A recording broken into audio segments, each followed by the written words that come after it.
today we hear the parable of the prodigal son.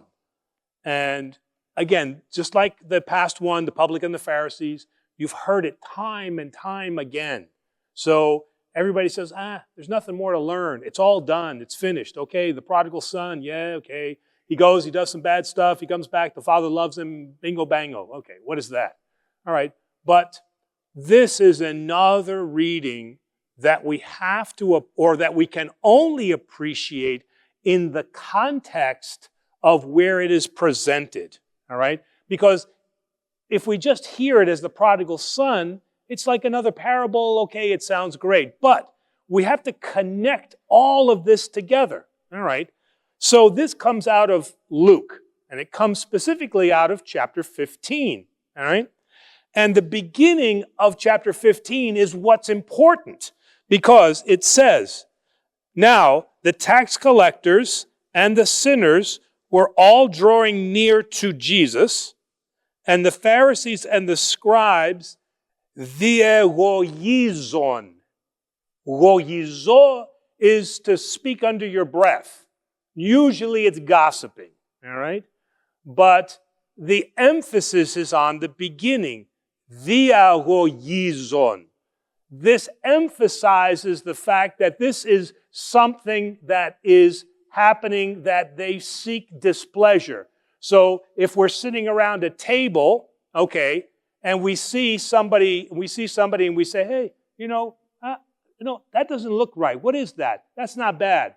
But if they come in and they're wearing something that is totally inappropriate, that's diagoizon, because then we all sit around the table and we say, can you believe what they're wearing? What kind of thing is that? That's terrible. And then that begins now the condemnation of what that particular person is doing. So this is the word that's being used here. So this is not just under the table talking. These are Pharisees who are expressing extreme displeasure at what Jesus is doing by talking to these sinners, tax collectors, and so on. Okay? And so he tells them 3 parables after this. The first parable is the parable of the lost sheep. There was the shepherd who had many sheep, and then he lost one, and he left all the other sheep behind in the field, and he went to go search for this one sheep, and he found him, and he rejoiced. And the second one he tells him is about the lost coin. The person has all of this silver, and he's lost one coin, and he goes and he searches to find this lost coin, and each one of them ends in the same way.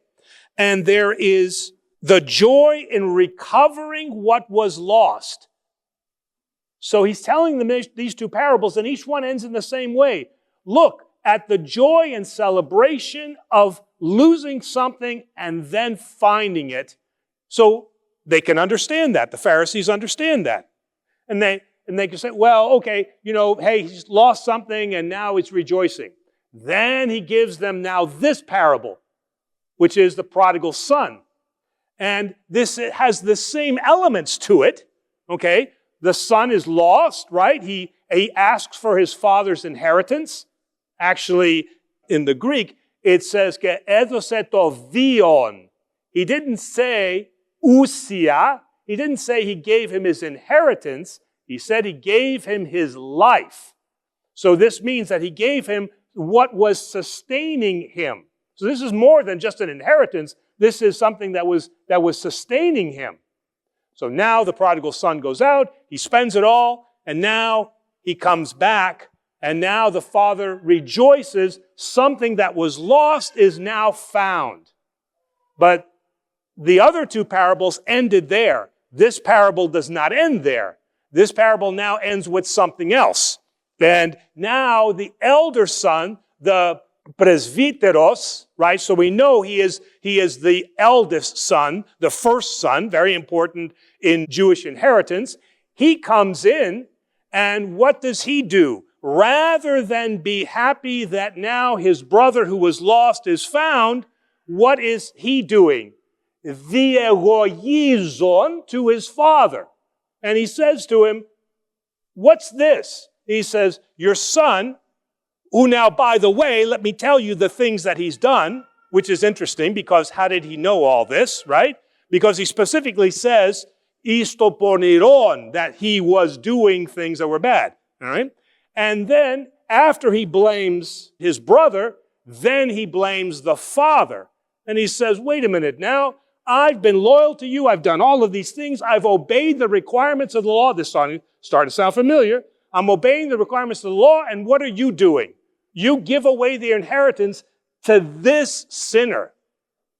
And what Jesus is pointing to is the actions of the Pharisees.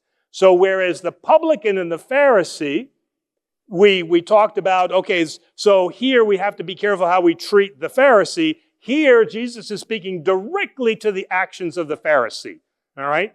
And it is very, very important in Torah law that you honor those who are impoverished, and that anybody who is lost from the nation of Israel, there is joy when he is returned back into the fold. And what he's telling now in parables to these Pharisees that are sitting there is, yes, you have obeyed all the requirements of the law, but what do? You yell at your own father, and through you, the blind guides, you now are not obeying what it is that you're supposed to do.